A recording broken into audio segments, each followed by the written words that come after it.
કેમ છો વિદ્યાર્થી મિત્રો?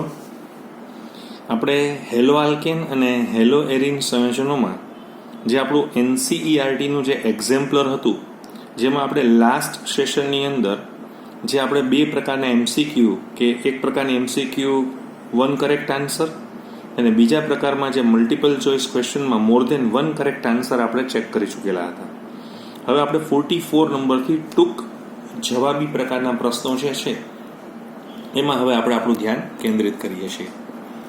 તમને એવું આપવામાં આવેલું છે કે એરાઇલ ક્લોરાઇડ અને બ્રોમાઇડોને એરિનના ઇલેક્ટ્રોન અનુરાગી વિસ્થાપનથી અનુક્રમે ક્લોરીન અને બ્રોમિન વડે લુઈસ એસિડ ઉદ્દીપકની હાજરીમાં સરળતાથી બનાવી શકાય છે.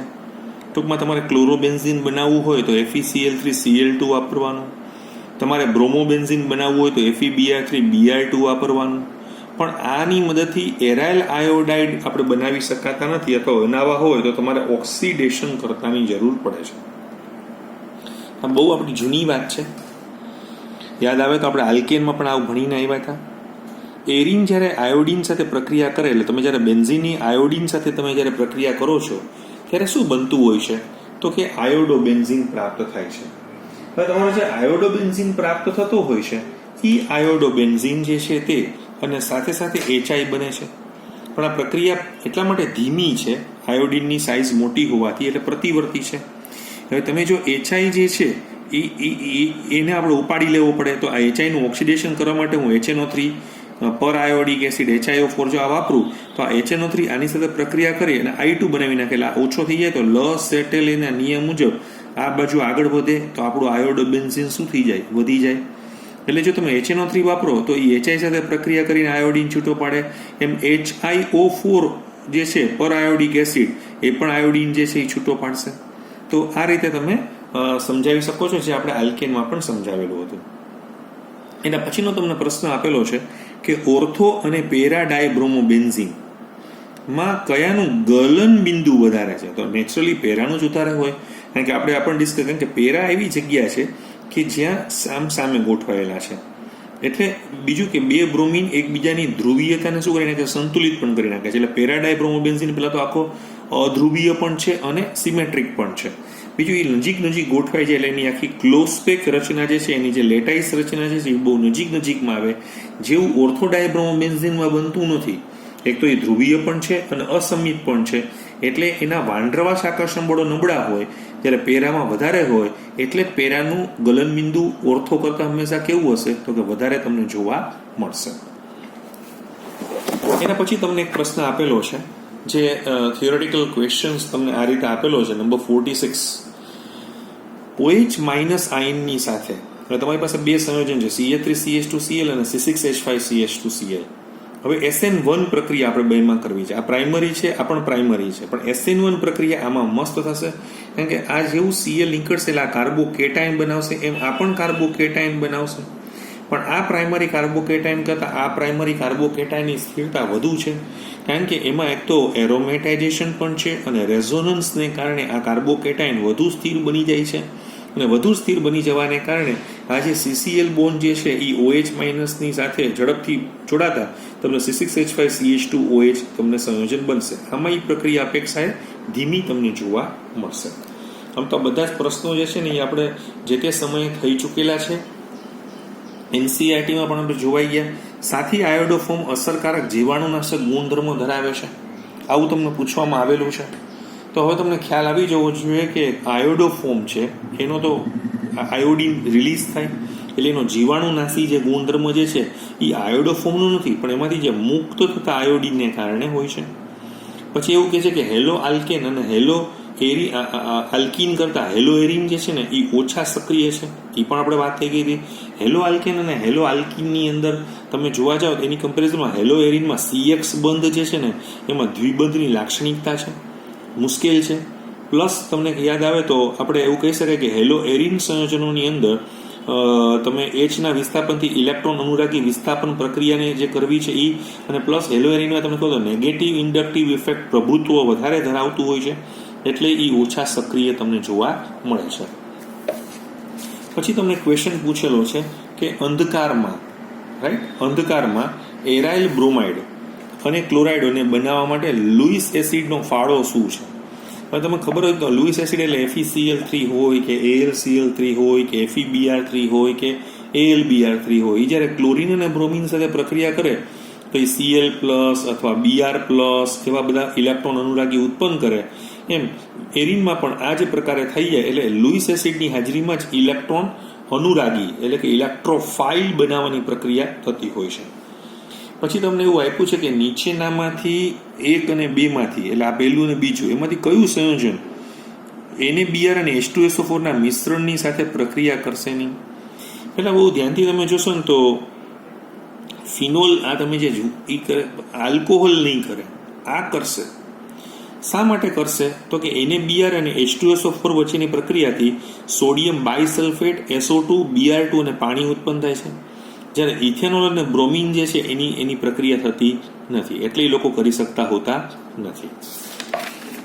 બીજું શા માટે એનો એક પોઈન્ટ આપણે હજી પણ એક ડિસ્કસ કરવા જેવો એટલા માટે છે, તમે બહુ જ ધ્યાનથી તમે જોવાનો પ્રયત્ન કરશો તો જે બ્રોમિન ઉત્પન્ન થયો છે એ ફિનોલના અહીંયા જગ્યા ઉપર આવીને તમને ટ્રાયબ્રોમોફિનોલ બનાવશે અને આ જ ફિનોલ NaBr અને H2SO4 સાથે બ્રોમોબેન્ઝીન બનાવે છે. જો કે આ પ્રક્રિયા થતી હોતી નથી, પણ બ્રોમિન જે ઉત્પન્ન થયો છે એ કેન્દ્ર અનુરાગી નથી. બરાબર? ચાલો, આમ તો જો કે ફિનોલ વાળો પાઠ આવશે ત્યારે પણ આપણે આના વાતને વધારે સારી રીતે રજૂ કરશું. પછી 51 નંબરનો ક્વેશ્ચન તમને આપેલો છે કે નીચેની પ્રક્રિયામાં મુખ્ય નિપજ કઈ હશે? જુઓ તો CH3CH ડબલ બોન્ડ CH2 અને HI છે, એટલે માર્કોનિકોનો નિયમ છે તો કે હા. પેરોક્સાઇડની ગેરહાજરી છે તો કે હા. તો આયોડિન ક્યાં જાય તો કે ઓછા હાઇડ્રોજન ધરાવતા કાર્બન સાથે જોડાય, કારણ કે સેકન્ડરી કાર્બોકેટાઇન બનાવશે, આ પ્રાઇમરી કાર્બોકેટાઇન બનાવશે. તો તમારો જવાબ બી જ આવી જશે. એકદમ સિમ્પલ છે. પછી કહે છે 52 નંબરના પ્રશ્નમાં કે સાથી હેલો આલ્કેન સંયોજનોની પાણીમાં દ્રાવ્યતા ઓછી છે. આમ બધા રિપીટ થાય છે કે હેલો આલ્કેન સંયોજનો એટલા માટે છે કે હેલો આલ્કેન અને હેલો આલ્કેનની વચ્ચે દ્વિધ્રુવીય પારસ્પરિક આકર્ષણ હોય. એવી રીતે પાણી અને પાણી વચ્ચે હાઇડ્રોજન બંધ હોય તો તમારે શું કરવું પડે કે દ્વિધ્રુવીય પારસ્પરિક આકર્ષણ બળને તોડવા માટે આપવી પડતી ઉર્જા અને પાણીના અણુને તોડવા માટે આપવી પડતી ઉર્જા આપો. પછી લોકો જ્યારે જોડાય ત્યારે જેટલી ઉર્જા છૂટી પડે એના કરતાં તમારે આપવી પડતી ઉર્જા કેવી છે તો કે વધારે છે. એટલે કહેવાનો મતલબ એમ છે કે હેલો આલ્કેનને પાણીમાં દ્રાવ્ય કરવા માટે ઉર્જા એટલા માટે વાપરવી પડે છે કારણ કે હેલો આલ્કેનના અણુ વચ્ચેના જે આકર્ષણ બળો અને પાણીના વચ્ચેના હાઇડ્રોજન બંધ તોડો તો જ થાય અને એ દ્રાવ્ય બને ત્યારે જે સોલ્વેશન ઉર્જા જે ઉત્પન્ન થાય છે ને એ અપેક્ષાએ ઓછી ઉત્પન્ન થાય છે, એટલે એ લોકો ઓગળી શકતા નથી. પછી તમને પોઈન્ટ એવો આપ્યો છે કે આ એક બંધારણ તમને આપેલું છે, એને સસ્પંદન બંધારણ દોરો અને શોધો કે આ અણુમાં હાજર ક્રિયાશીલ સમૂહ ઓર્થો, પેરા અથવા મેટા નિર્દેશક છે. એકદમ સિમ્પલ છે. આની પાસે પહેલાં તો ઇલેક્ટ્રોન પેર છે, દાતા જ છે. એટલે આ શું થશે તો કે અહીંયા આપશે એટલે દાતા છે એટલે ઓર્થો પેરા છે, ઇલેક્ટ્રોન ડેન્સિટી વધારી જ દેવાના છે. એટલે એમાં કોઈ સવાલ જ નથી. આના 5 સ્ટ્રક્ચર તમે દોરી શકો છો અને આપણે અગાઉ 2 થી 3 વખત એને દોરી ચૂકેલા છીએ. પછી એક પ્રશ્ન તમને એવો આપેલો છે, એને પણ આપણે 54 નંબરનો જે ક્વેશ્ચન છે એ તમે બરાબર ચેક કરો. તમને શું આપેલું છે કે નીચેના જે સંયોજનો જે છે એનું પ્રાઇમરી, સેકન્ડરી અને ટર્શરીની અંદર શું કરો? વર્ગીકરણ કરો. હવે 1-બ્રોમોબ્યુટટુઇન છે. પહેલાં તમે જુઓ, બ્રોમિન ધરાવતો કાર્બન જે છે, બ્રોમિન ધરાવતો કાર્બન એ બીજા એક સાથે જોડાયેલો છે એટલે પ્રાઇમરી છે. અહીંયા તમે જોશો તો બ્રોમિન ધરાવતો કાર્બન બીજા કેટલા સાથે જોડાયેલો છે તો 1 અને 2 સાથે જોડાયેલો છે, તો આ કેવો છે? સેકન્ડરી છે. અહીંયા બ્રોમિન ધરાવતો કાર્બન બીજા 3 સાથે જોડાયેલો છે, તો આ કેવો છે? ટર્શરી છે. એના પછી બહુ જ સરસ પ્રશ્ન તમને અહીંયા રજૂ કરવામાં આવેલો છે. એ તમને શું કહે છે એ તમે જુઓ. C4H9Br છે એટલે તમને ખબર પડી જવી જોઈએ કે આના 4 સમઘટકો બને. એની પ્રક્રિયા જલીય KOH સાથે જ્યારે કરવામાં આવે તો આ પ્રક્રિયાનો વેગ ફક્ત સંયોજન એની સાંદ્રતાની ઉપર જ આધાર રાખે છે. એનો મતલબ એવો થઈ ગયો કે તમારો એ જે છે ને એની ઉપર જ છે, એટલે ન્યુક્લિયોફાઇલ ઉપર નથી. એટલે SN1 પ્રક્રિયા થવી જોઈએ. હવે SN1 શેમાં થાય તો કે તૃતીયકમાં થાય, તો તમારી પાસે તૃતીયક બ્યુટાઇલ બ્રોમાઇડ હોવો જોઈએ. એટલે આ તૃતીયક બ્યુટાઇલ બ્રોમાઇડ હોવો જોઈએ. પાછું એમ કહે છે કે આ સંયોજન જ્યારે આ સંયોજન બીજા પ્રકાશ ક્રિયાશીલ સમઘટક બીની જલીય KOH સાથે પ્રક્રિયા થાય ત્યારે બંનેની સાંદ્રતા ઉપર આધાર રાખે છે. એટલે એ કોની વાત કરે છે કે તમને આપે છે 2-બ્રોમોબ્યુટેન, તો આ કિરાલ છે, સેકન્ડરી છે. અને એની અંદર તમને જોવા મળશે તો એ અને બી બંનેનું ટૂંકમાં તમને ઇન્વર્ઝન્સ થતું હશે. તો તમને એમ કહે છે કે સંયોજન એ અને બીના બંધારણીય સૂત્ર લખો તો આ એ અને બીના બંધારણીય સૂત્ર, આ બેમાંથી કયું સંયોજન એટલે ઇન્વર્ઝન્સ પામેલા વિન્યાસ સાથેની નિપજમાં તો કે 2-બ્રોમોબ્યુટેન જ આ રૂપાંતર પામશે. બરાબર. નેક્સ્ટ નંબર 56 તમને શું આપ્યું છે કે આણવીય સૂત્ર તમને શું આપ્યું છે C7H8. C7H8 એટલે ટોલ્યુઇન. એની પ્રક્રિયા FeCl3 ની જો તમે હાજરીમાં કરશો તો તમને શું આપે છે? સંયોજકતા, બંધારણો અને નામો લખો. પહેલા તમે જુઓ બહુ ધ્યાનથી, ટોલ્યુઇન છે એનું ક્લોરિનેશન કરશો તો ઓર્થોક્લોરોટોલ્યુઇન અને પેરાક્લોરોટોલ્યુઇન પ્રાપ્ત થઈ જશે. એના પછી તમને એવું આપવામાં આવેલું છે કે નીચે આપેલી પ્રક્રિયાથી, બહુ સિમ્પલ છે, CH3 CH2 CH, આ બહુ ધ્યાનથી જુઓ, અસમિત છે. એની HCl સાથે પ્રક્રિયા કરો તો ક્લોરીન અહીંયા પણ આવે ને અહીંયા પણ આવે. પણ આ નાની આલ્કાઇલ સમૂહ છે, મોટો આલ્કાઇલ સમૂહ છે, એટલે સેટસેફના નિયમ મુજબ અહીંયા Cl આવશે, એ તમારી મુખ્ય નિપજ થશે. એટલે 3-ક્લોરોપેન્ટેન તમારી મુખ્ય નિપજ છે ને 2-ક્લોરોપેન્ટેન આપણે ફરીથી CH3 CH2 CH double bond CH છે. રાઈટ. એટલે હવે તમે જોશો તો અહીંયા જે કાર્બોકેટાઇન અહીંયા પણ બનશે અને અહીંયા પણ કાર્બોકેટાઇન બનશે. અને માર્કોની નહીં, ફરીથી, એટલે આમાં તમારી પાસે જે નિપજ આવશે એ અહીંયા જ આવશે. એટલે આ 2-ક્લોરોપેન્ટેન અને 3-ક્લોરોપેન્ટેનમાંથી 2-ક્લોરોપેન્ટેન વધારે પ્રમાણમાં બનશે અને પેલું ઓછું પ્રમાણમાં બનશે. પછી તમે 58 નંબર તમને આપવામાં આવેલો છે કે નીચેના સંયોજનોમાંથી કોનું ગલનબિંદુ મહત્તમ છે? ગલનબિંદુ પૂછ્યું છે, ગલનબિંદુ. બરાબર જોશો. હવે તમારે એમ જોવાનું છે કે શા માટે. પહેલાં તો બહુ ધ્યાનથી તમે જુઓ, અહીંયા મિથાઇલ સામસામે છે, Cl બાજુમાં છે. અહીંયા મિથાઇલ દાતા છે અને ક્લોરીન જે છે એ ખેંચશે.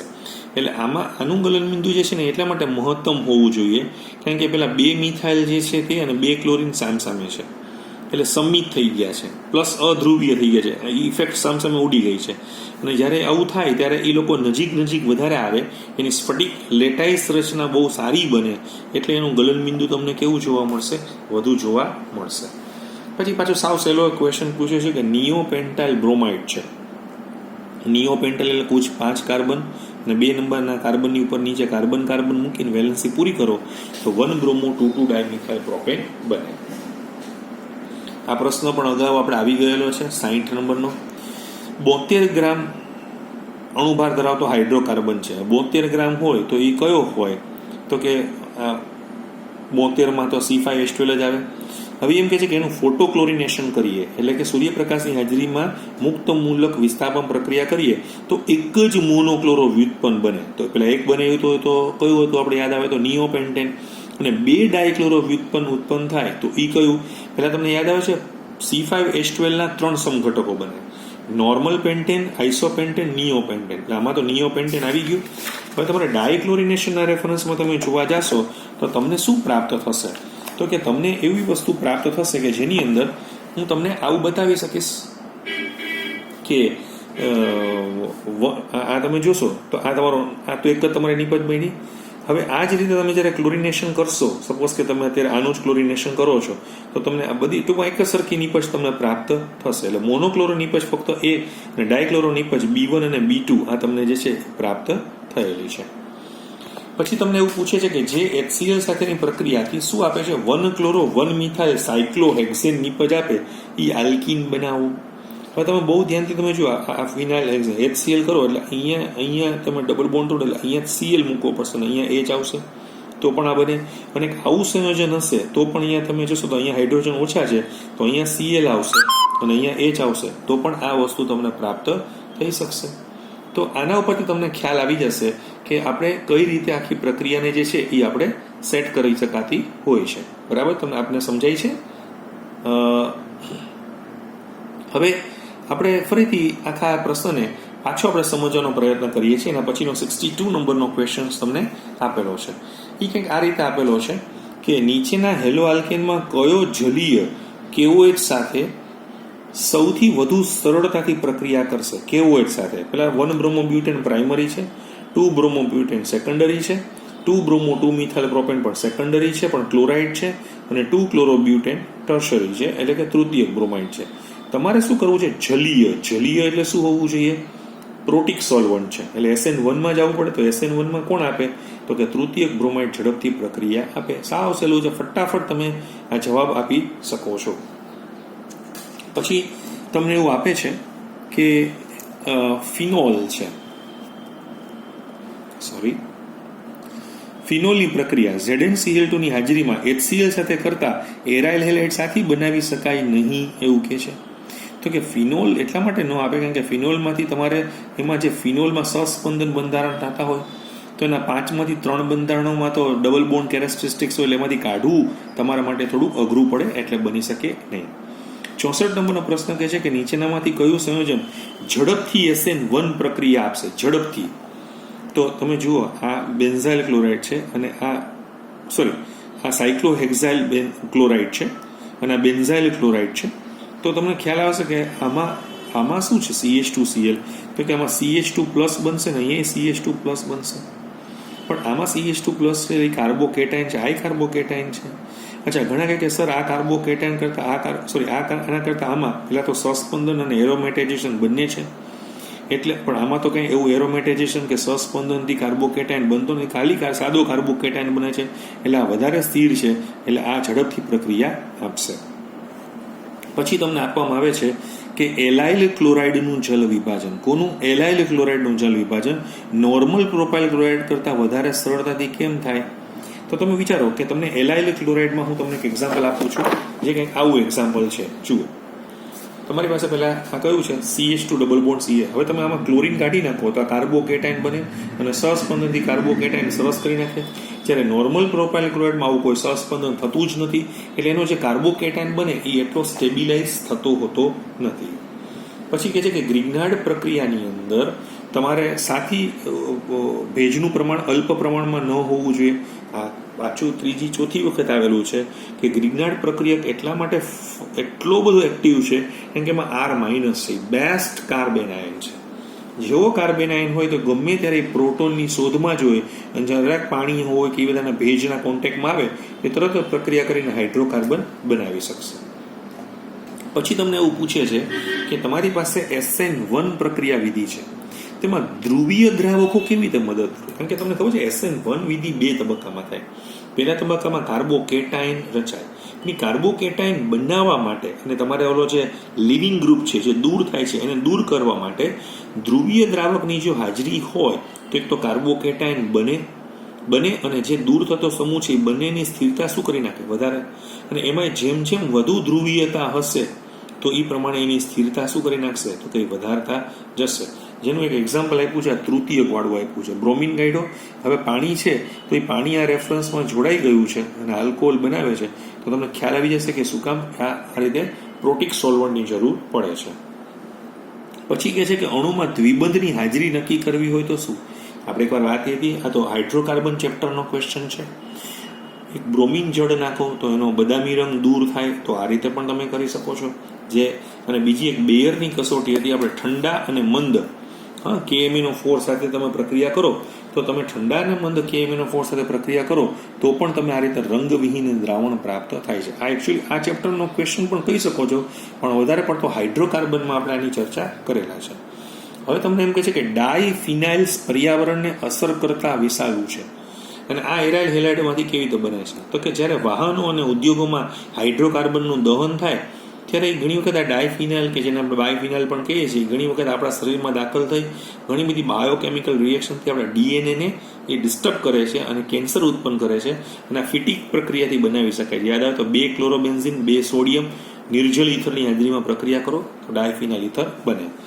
70 નંબરનો પ્રશ્ન તમને એવો આપ્યો છે કે જંતુનાશક DDT અને BHC ના IUPAC નામો શું છે? DDT નું નામ તો આપણે વાત થઈ હતી કે 2,2 એટલે અથવા પેરા એટલે આમ 2,2 bis 4 ક્લોરોફિનાઇલ 1,1,1 ટ્રાયક્લોરોઇથેન. એટલે અહીંયા કોમા કરવાના છે, અહીંયા કોમા લખેલા નથી એટલે આપણે પેલા કોમા કરી નાખીએ. બેન્ઝીન હેક્સાક્લોરાઇડનું નામ તો તમને બધાને ખબર જ છે કે બેન્ઝીન હેક્સાક્લોરાઇડનું તમે સ્ટ્રક્ચરને બહુ ધ્યાનથી તમે દોરવાનો પ્રયત્ન કરશો તો અહીંયા બેન્ઝીન હેક્સાક્લોરાઇડ જે છે એ આ રીતે બધી જગ્યા ઉપર કોણ આવી જશે? Chlorine chlorine chlorine chlorine chlorine chlorine આવી જશે. એટલે 1, 2, 3, 4, 5, 6 હેક્સાક્લોરો સાયક્લોહેક્ઝેન પણ તમે કહી શકો છો. બીજું કે સાથી ભારત અને બીજા દેશોમાં એનો ઉપયોગ પ્રતિબંધિત છે. એક તો બાયોહાર્ટ છે એ વિઘટન પામતા જ નથી. માછલી માટે પણ અતિઝેરી છે, ચરબીયુક્ત પેશીમાં જમા થઈને સંગ્રહ થાય છે અને લીવરને પણ ડિસ્ટર્બ કરે છે. આપણે જે તે સમયે ગીધનું એક એક્ઝામ્પલ મેં તમને ત્યારે પણ સમજાવેલું હતું. આલ્કાઇલ હેલાઇડ સંયોજનો માટે કેન્દ્ર અનુરાગી વિસ્થાપનની જેમ જ વિલોપન પ્રક્રિયાઓ ખાસ કરીને બીટા વિલોપનની જેમ સામાન્ય છે.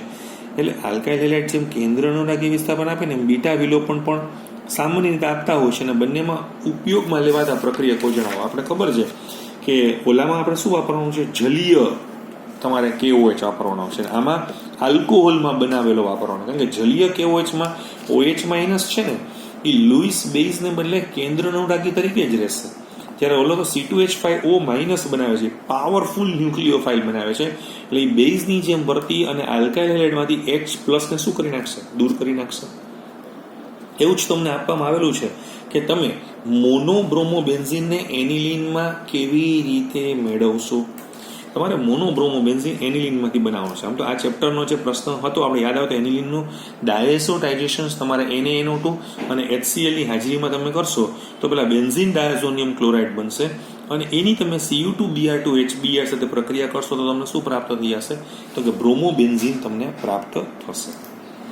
એના પછી તમને આપવામાં આવેલું છે અને છે એરાઇલ હેલાઇડ કેન્દ્ર અનુરાગી વિસ્થાપન પ્રક્રિયા માટે ઘણા જ નિર્બળ પ્રતિક્રિયાત્મક છે.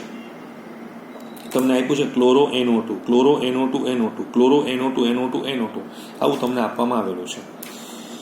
તો આપણે આની તો આપણે હમણાં જ તમને ખબર હતો, આની પહેલાના લેક્ચરમાં જ ભણી ગયા કે ભાઈ આમાંથી ક્લોરીન કાઢવો છે, આમ ગ્રુપ સારું છે એટલે નીકળી જશે. આમાં વધારે સરળતાથી નીકળશે, આમાં ખૂબ જ ઝડપથી નીકળી જતો હોય છે. એટલે પહેલા પછી લખે છે કે જલીય NaOH સાથેની તૃતીયક બ્યુટાઇલ બ્રોમાઇડ SN1 પ્રક્રિયા વિધિ કરે છે. બરાબર છે, કારણ કે તૃતીયક બ્યુટાઇલ બ્રોમાઇડ છે તો એમાં ટર્શરી કાર્બોકેટાયન બને અને એ વધારે સ્ટેબલ હોય છે. જ્યારે ન્યુટ્રલ બ્યુટાઇલ બ્રોમાઇડમાં પ્રાઇમરી કાર્બોકેટાયન બને જે ઓછો સ્ટેબલ હોય છે, તો ત્યાં પાછળથી એટેક થઈ અને SN2 વિધિ કરે એ એકદમ સરળતાથી સમજાઈ શકે એવી વસ્તુ છે.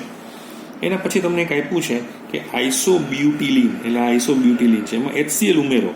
તમે આમાં HCl ઉમેરો તો આનો વધુ વિદ્યુત ઋણ ઘટક અહીંયા જોડાશે, અહીંયા જોડાશે, એટલે આ 2-chloro-2-methyl પ્રોપેન તમને મુખ્ય નિપજ તરીકે મળશે. ઘણી વખત તમે અહીંયા Cl અને અહીંયા H કરશો તો એ તમારી માઇનોર પ્રોડક્ટ તમને મળે છે. એના પછી તમને આપેલું છે અને એ શું તમને આપેલું છે તો કે હેલો એરિનમાં CX બંધની પ્રકૃતિની ચર્ચા કરો. એ તો બહુ ક્લિયર છે.